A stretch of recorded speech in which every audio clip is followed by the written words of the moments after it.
There are 3 million civil servants who work for the U.S. government today. Many take entrance exams, they have standardized pay scales, they work in the State Department or the Department of Energy or the Department of Homeland Security, regardless of which president or which political party is in office. Well, this definitely hasn't always been the case. For the first 100+ years of the country's beginning, government jobs were basically handed out as political favors to people who, in many cases, had absolutely no qualifications or relevant experience. It was a system just rife with corruption and patronage. So for this episode, we're going to explore the moment in American history when that transformed or reformed under President Chester Arthur.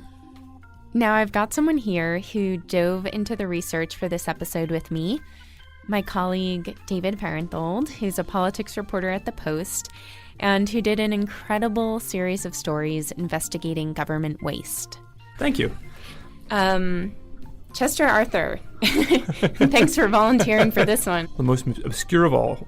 Well, so if anyone knows Chester Arthur today, it's probably as the namesake of a fictional elementary school that appeared in the 1995 Die Hard with a Vengeance movie, as many of our podcast listeners have pointed out to me. In all seriousness, though, David, I think you and I both went into this episode thinking that because Chester Arthur is so obscure and because the main thing that happened on his watch was civil service reform, that this was maybe going to be a kind of dry, dense story.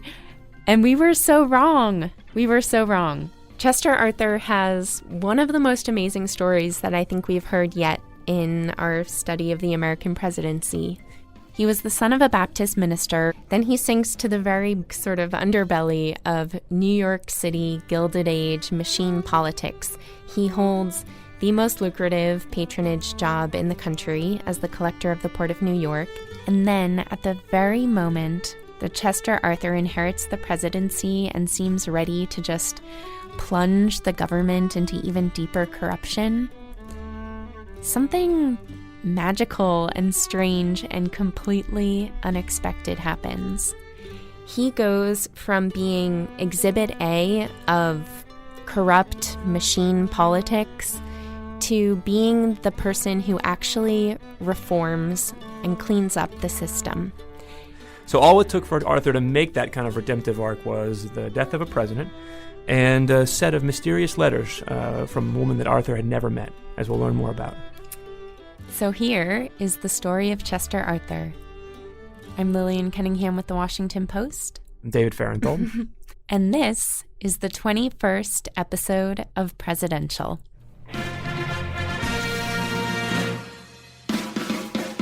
You shall resign the presidency effective at noon tomorrow. What your country can do for you. A state which will live in infamy.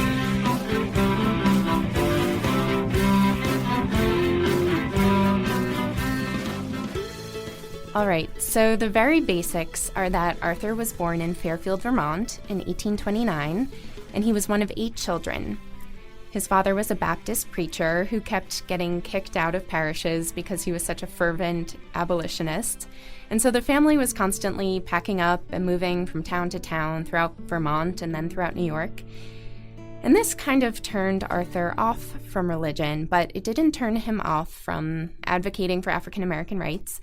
After Arthur went to Union College, he moved to New York City, and he worked in a prominent law firm where one of the cases that he really gained a lot of attention for was that he defended Elizabeth Jennings, who was a Black woman who sat in the white section of a Brooklyn streetcar. This was more than 100 years before Rosa Parks, and his victory in that case was something that was celebrated in New York for many years afterward. It's forgotten now, but it was a big deal at the time. Yeah, it was the landmark case that ended up desegregating all of the trains and streetcars in New York City. Well, then, during the Civil War, Arthur was a quartermaster general in New York, which means that he basically handled all logistics of feeding, clothing, arming a lot of the troops in New York State. A lot of administrative detail, sort of an early exercise of his bureaucratic... Right, the glories of bureaucracy. He was good at it even early on. Mm-hmm. So looking at this early story of Arthur's, he actually seems pretty idealistic and principled.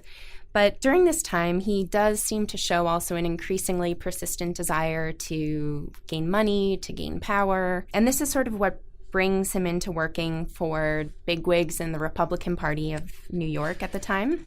And this is where we're going to turn to Michelle Kroll at the Library of Congress, who's going to paint a better picture for us of the personality of Chester Arthur. I'll ask you just my classic blind date question, which it's very interesting to see. Some listeners love the question and write to tell me how they love it, and other ones have certainly written to me to say that they think I should get rid of it. But you gave me the impression that you would have a very interesting answer to it, so I'm going to ask you what it would be like to go on a blind date with Chester Arthur, beyond just the, how I feel about mutton chops bit. Well, and actually with Arthur, because of the question that you asked, I can't tell you how often I've been thinking about dating these presidents, which I had never thought of before. But Chester Arthur, and it actually does play into his political career, so it's a legitimate question here, is Chester Arthur would be a fantastic blind date. He would be a lousy husband, but he would be a fantastic blind date.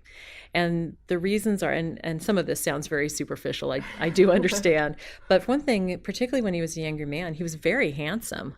I mean, I kind of like the mutton chops, but not that I would want to see them come back as a fad, but no. But as a younger man, Arthur, he had very dark eyes, and he was tall and a sturdy person. I mean, many people, if they even know who Chester Arthur is anymore or have an idea of what he looks like, it's later in life when he's got the mutton chops and he's sort of a larger man. But as a young man, he really is quite handsome, and he dresses well. He really likes the finer things in life. So he likes to eat well, and he likes to dress well, and he likes his house to be nicely furnished. And he was somebody who liked to please people. He liked to get along with everybody. He wasn't radical in any way on that sense. So he would be a very good person to court. He would probably take you to a nice meal at Delmonico's, and he would show up in a beautifully tailored suit, and he would have pleasing conversation, and everybody liked him. And so that would all be fantastic.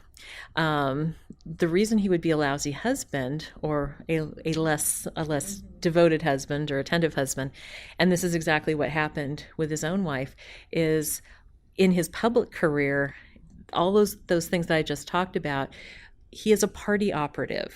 That is who Chester Arthur is. When he gets into the Republican Party, he is a party man, not in the woohoo kind of party sense, but in the political party sense, which means he's at the Republican headquarters all the time. And he's out with, the people that he needs to wine and dine all the time. And so he did love his wife, Ellen, but he spent so much time being a good party man that he wasn't home, particularly when he's collector of the Port of New York. But that's part of what you need to do when you're a political operative, is to know who your constituency is, make them happy, be the person that gets along with everybody, and be good at it. And he was. So the very qualities that would make him a really fantastic blind date make him a really fantastic political operative, which means he's never home to be a good husband. So we heard a bit last week in the Garfield episode about how Arthur was the right-hand man to the New York Senator and Republican Party boss Roscoe Conkling. So what was their relationship like? Conkling is a peacock. He's flamboyant and he's a good orator, and he likes to be the center of attention, and he's somebody that you notice. And Arthur is somewhat in his shadow, I suppose. So whereas Conkling is the person that he's going to be giving the speeches, and he's going to be, the public face of the New York Party, it's Chester Arthur who's behind the scenes, who's making arrangements, who is doling out the money, who's the collector of the Port of New York, and is taking in money for the Republican Party. He starts to sound a little like Martin Van Buren. Oh dear. To me.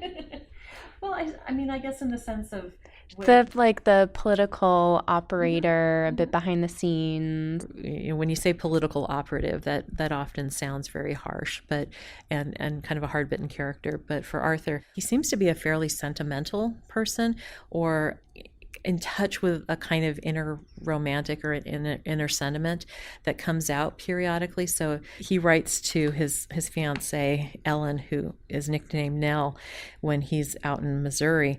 And he says, "This is your birthday, my own precious darling, my own Nell. The remembrance came with my first awakening in the early morning, as the thought of you always does. As I kissed your dear image, darling, my heart was full to overflowing with love and prayer for you.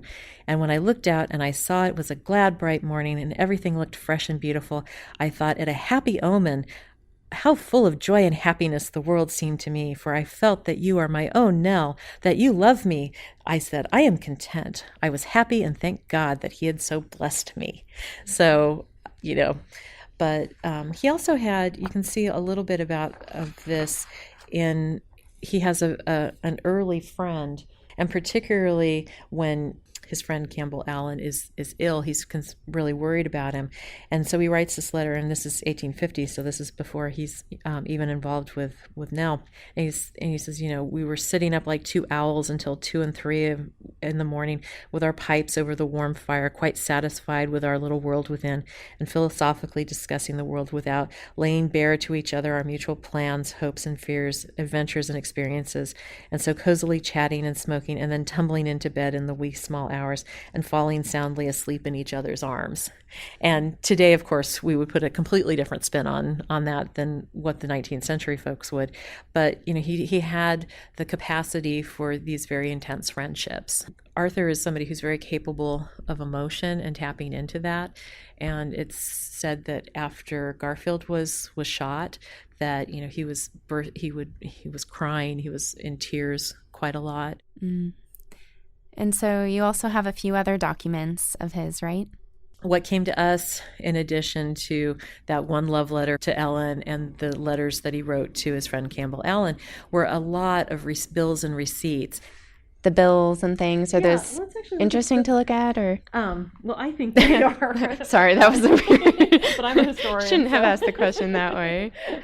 No, well, actually, bills and receipts and financial records, that's sort of the follow the money, to see where is his money going and how much is he spending and what kind of lifestyle is he enjoying. And so in this particular one I'm bringing out, page after page, it's cigars. On September 22nd, he bought 200 cigars. And on October 10th, he's bought another 300 cigars. Well, he's not smoking these all by himself. So you think, okay, he's spending $148 in cigars because he's providing cigars to other people. You can also look at the receipts and you know that he's made a lot of money. Here's a receipt from Tiffany's. And he bought a cameo brooch for $275, which in 1874 money is going to be a lot of money. Okay, here's more cigars and brandy. And now here's the tailor bill. He's got different kind of vests and pants and a frock coat and all of these various things. So between September 13th of 1873 and March of 1874, which is less than 6 months, he spent $676 at this one tailoring establishment. So he's paying attention to his appearance. He's buying, elegant things, and he can do that because he made a lot of money as the collector of the Port of New York.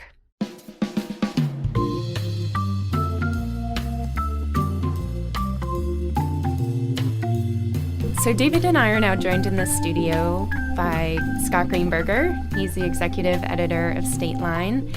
And I'm guessing, Scott, that you're probably also the only person who can say you're writing a book about Chester Arthur. I hope so. Now. I think that's true, yes. David and I will match your enthusiasm, at least, for learning about him. And David's going to lead the conversation, so why don't you want to kick it off? Sure. So, Scott, why write a book about him? Why write a book about? Because no one else had.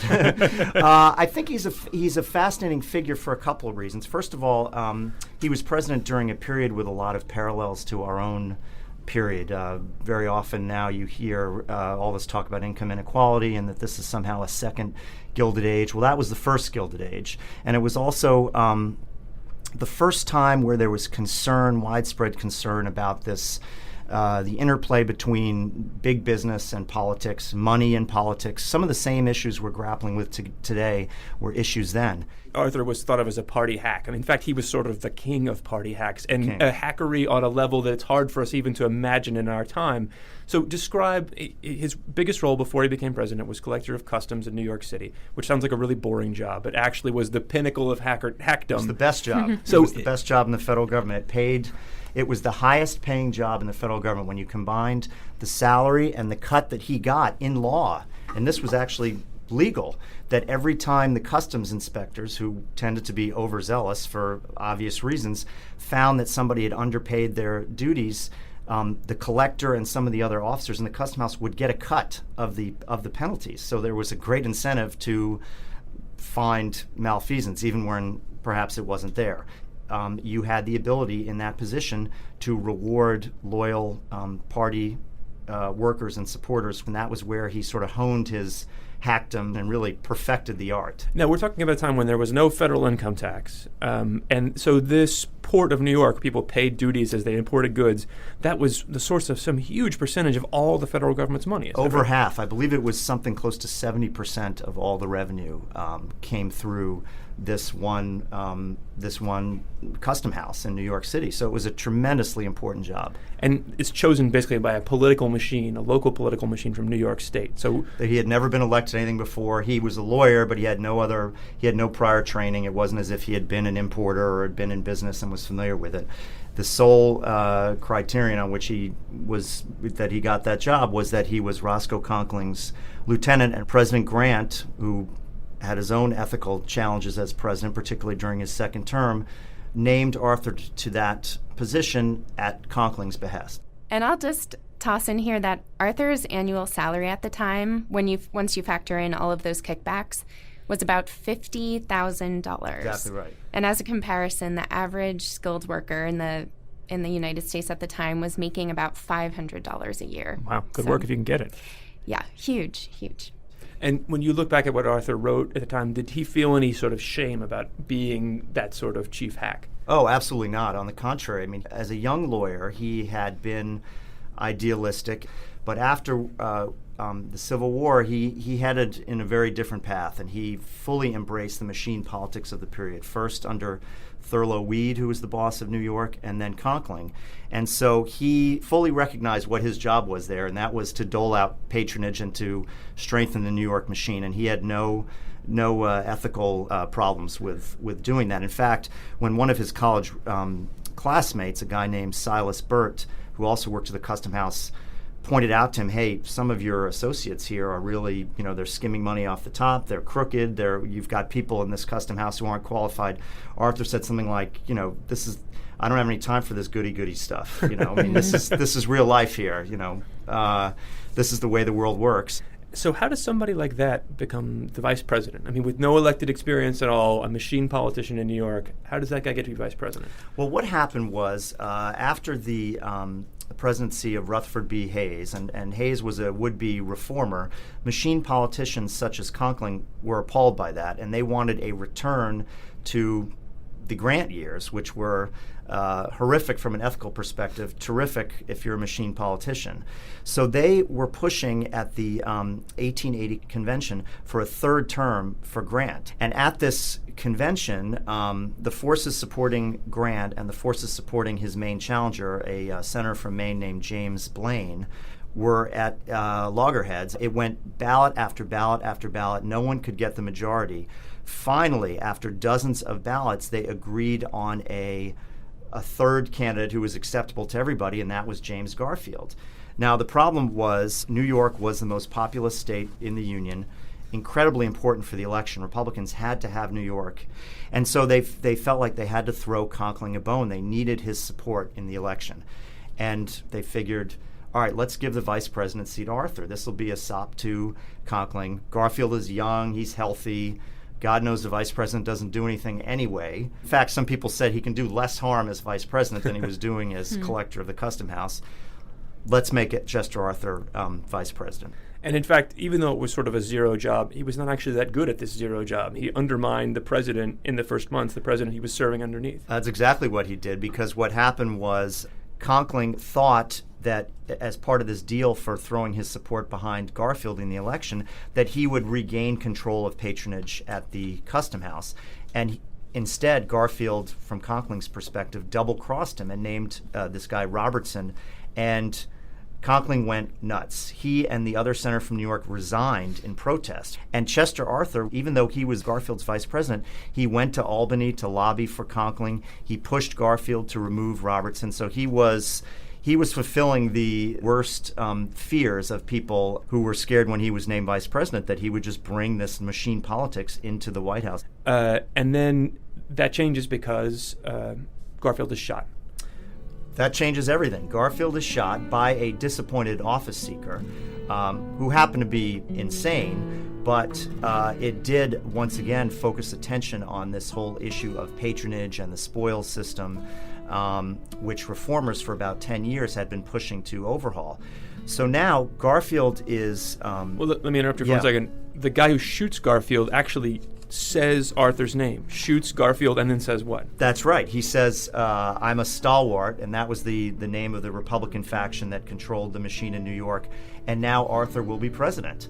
So this was the worst possible thing that could have happened from Arthur's perspective. I mean, I can't imagine a bigger challenge to sort of the political system or the authority. The optics are not good. No. The optics are not good. And he didn't die immediately. He lingered throughout the summer and suffered, and the newspapers were filled with all the ups and downs of his condition.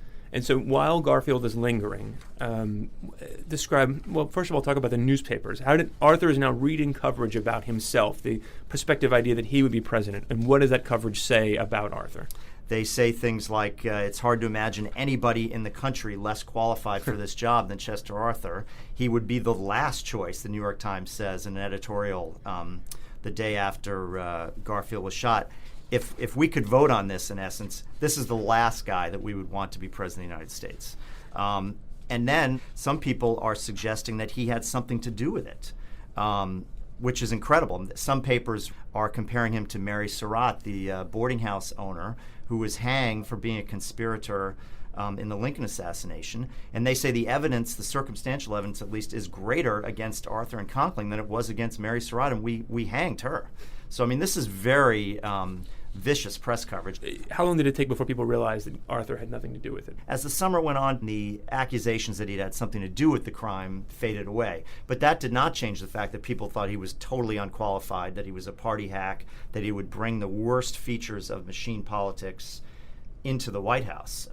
Which was a completely justified accusation at that point. Or nothing he had done would have dispelled that accusation at all. Absolutely not. I mean, there are a couple of, the Chicago Tribune, for example, in talking about the prospect of Arthur taking the presidency, called it, quote, a pending calamity of the utmost magnitude. And The Nation, which existed then too, the magazine, noted the widespread fear that, quote, a very obnoxious person named Conkling will run the government as he has long run the machine. So, I mean, people really thought that what had been going on in New York was now going to go on at a national level. So around this same time, Arthur starts to receive letters from someone he doesn't know, someone he's never met before. Her name is Julia Sand. Now, Lily, you actually saw these letters preserved at the Library of Congress, right? Yeah, I did. So they're these absolutely amazing letters. And this is the moment, the sort of key, powerful moment in Chester Arthur's story where everything starts to change. So Julia Sand is this single woman in her early 30s, and she lives on the Upper East Side of New York City. And she has this sort of horrible illness of the time, and which leaves her housebound. So she spends most of her days just reading the newspapers and following politics. She's basically watched Arthur's rise from, kind of a local corrupt politician up to the vice presidency. at a time when women were not, there was no role for women to play in politics. She was a political junkie. She read all the newspapers, knew a lot about Arthur, and seems to, judging from these letters, to have known about his earlier life when he was this idealistic lawyer who had helped to desegregate the New York streetcars. She asks him, urges him to return to his better self. Right. So I wanted to just take a minute here for us to cut back to my interview with Michelle Kroll. Sure. Because Michelle showed one of the very first letters that Julius Sand sent to Arthur. And it's just incredible. I mean, this woman ends up becoming like his conscience, a kind of nagging and persistent, but really passionate and optimistic and faithful conscience.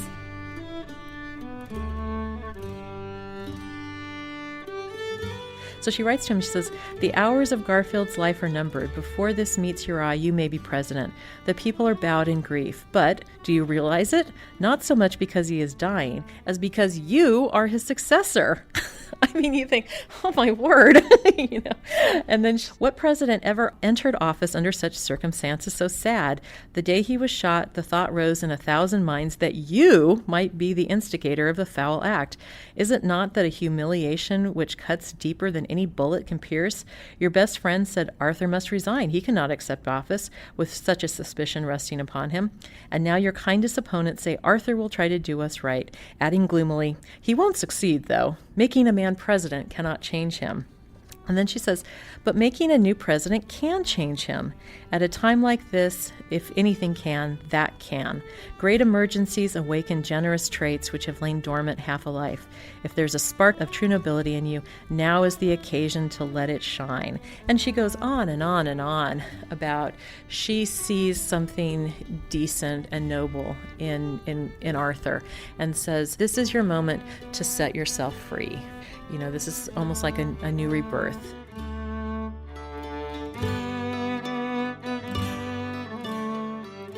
Something in these letters struck him. She wrote 24 more letters over the next several years, and he kept these letters from her. He put them in a special folder, and he saved them. They were very meaningful to him. And we're talking about a time when Arthur's wife is dead. Everyone in the public life seems to doubt his ability to do the job.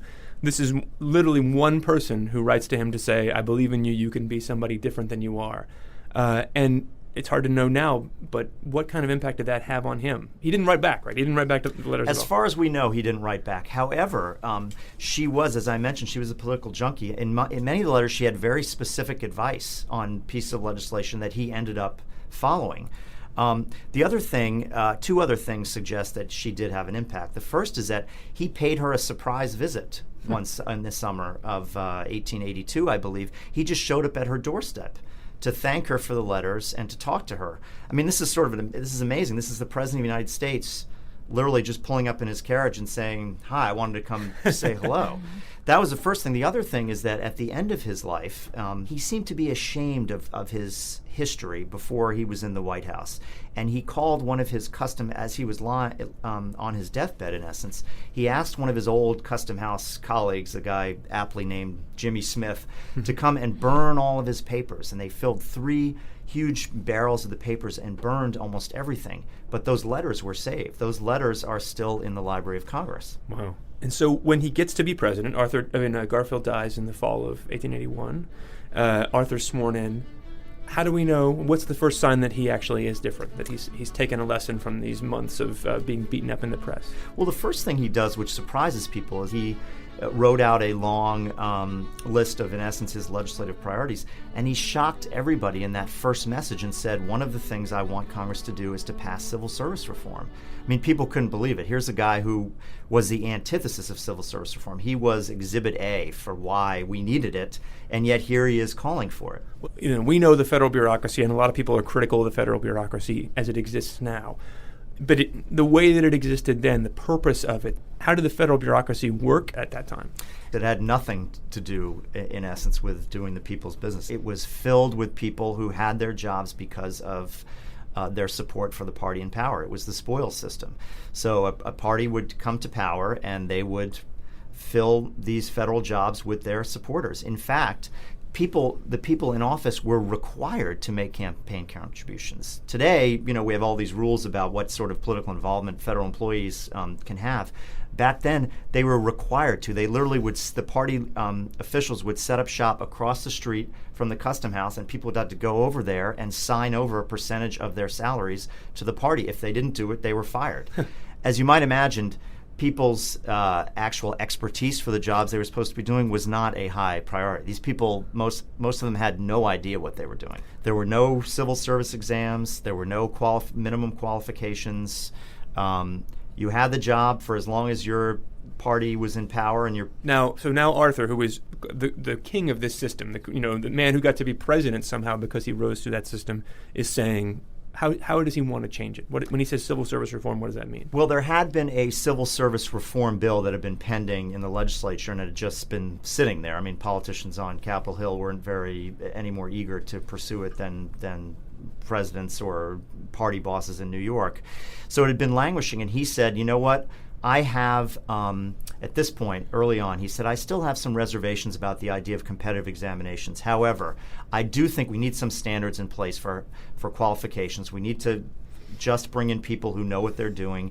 And also, I'm now against this system of what are called party assessments, which means these mandatory contributions. This was a huge step, and people, reform-minded Republicans were shocked that he did this. This went against everything they expected from this guy. It also means then that we end up with career civil servants eventually, because there's not complete turnover every time there's someone right. new And to in be power. fair, even if a person was capable, if there's this constant turnover, you're not really going to learn how to do your job. The civil service reform that he eventually signed the following year laid the groundwork for the system we have now, and it was gradually expanded to cover more federal jobs, and there were different rules and regulations were put into place. But it was a very important moment, and well, I should say that during that first message, Congress did not pass that first year. The next year, after the 1882 elections, when Republicans were swamped, politicians across the board decided, you know what, I think the public's demand for this has gotten to the point where we can't ignore it anymore. And that's when the first civil service rules were put into place. Arthur signed them, and not only did he sign them, he faithfully executed them. People at the time said, okay, it's nice that President Arthur signed these, but really a lot of the power for implementing these is going to reside in the White House. So we'll see what actually happens. He can sabotage these pretty easily if he wants to, but he didn't. He enthusiastically implemented these laws. So when we think about the modern government, I mean, Chester A. Arthur, we talked about him as an obscure president, but he created sort of the machinery of government that we've been relying on for the last 100+ years. That's exactly right. He did. And I think you could make the argument that what he did laid the groundwork for the progressive activist presidents who came after, Teddy Roosevelt and Woodrow Wilson. I mean, it's hard to imagine that the American people would have trusted the government to do anything, whether it was, Teddy Roosevelt's the trust busting or the, overseeing to make sure food and drugs were safe. All of these things, all of these responsibilities that even people who believe in limited government today would acknowledge are the legitimate and necessary responsibilities of the government. It's hard to imagine that the American people would have supported that if we still had a federal government just filled with party hacks. One of the things that historically is a stain on his record is his signing of the Chinese Exclusion Act. Which, just so for those who don't know, it was a bill that banned Chinese immigration to the U.S. for a decade. Obviously, that's something that has been a shame on America's record for, more than 100 years. Right. How did that come about? How did he come to sign that? Well, that was one of the specific pieces of legislation that Julius Arthur urged him to veto, and he did veto it the first time. And Congress then had made it a little less restrictive and sent it back to him. People on the West Coast in particular felt like Chinese immigrants were taking their job. It was a very potent political issue and a difficult one for him. And just to explain, the backdrop here is that a lot of Chinese immigrants had come over to help build the western portions of the railroad. That's right.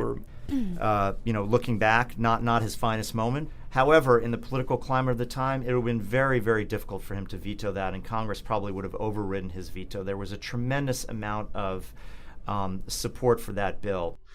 on a more positive note, one other thing that Arthur did was sort of lay the groundwork for a modern Navy. The U.S. Navy at that point was as corrupt and wasteful as the rest of the U.S. government.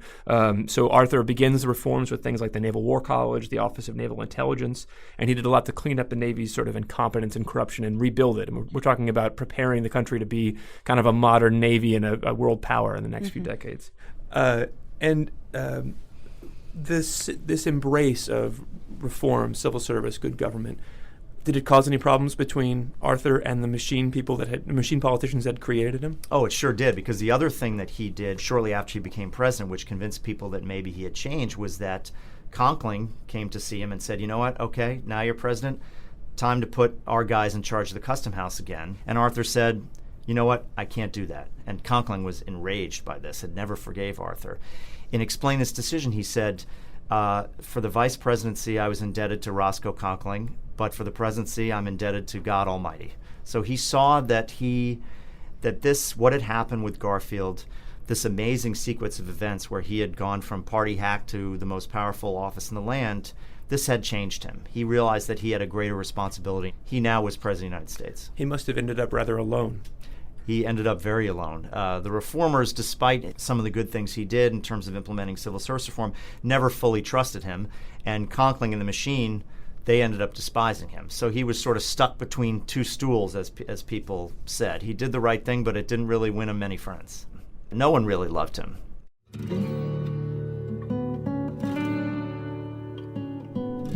So that is Chester Arthur's story. As we said, an amazing story of redemption. There's a nice little New York historical detail that we didn't squeeze in earlier, which is that the Brooklyn Bridge opened in 1883 while Chester Arthur was president, and he was there to preside over its dedication ceremony. On a very personal note, my great-great-grandmother was there too.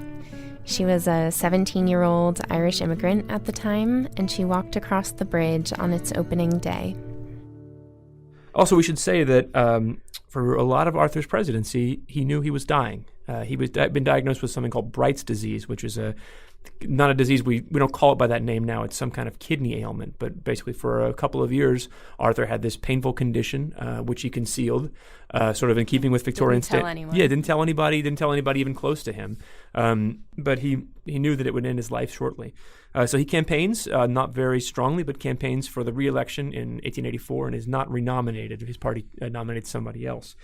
And so he sort of goes out rather alone. He lived only a couple of years after leaving the White House, and he died in 1886. Though he's alone, he does have one champion who he never loses, which is, of course, Julia Sand. And you'll remember how we started the episode talking about how few people today know anything about Arthur. Well, Julia never worried that would be the case. She never thought he would be forgotten. Her only worry was whether he would be remembered poorly or he would be remembered well. And so we'll leave you with this letter that she wrote to him. Your name is now on the annals of history. You cannot slink back into obscurity if you would. 100 years hence, schoolboys will recite your name in the list of presidents and tell of your administration. And what shall posterity say? It is for you to choose whether your record shall be written in black or in gold. For the sake of your country, for your own sake, and for the sakes of all who have ever loved you, let it be pure and bright.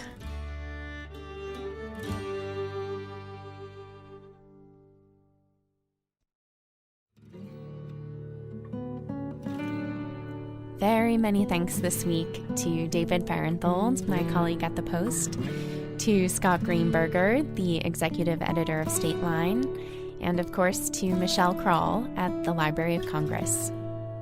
Original music for the podcast is by Dave Wessner, and of course you can always find us on Instagram and Twitter at presidential_WP. Next week, we reach the halfway point of the podcast. We also reach the presidency of Grover Cleveland, who is going to throw off all of our numbering for the rest of the series because of his 2 non-consecutive terms. He also throws off the numbering for all of the American presidency for the rest of history. But my immediate concern is what I'm going to do and how annoying it's going to be when I say this is the 40th episode of Presidential, but it's not actually the 40th president. Anyway, it'll be all right. It'll be all right. And I will catch you next week for episode number 22.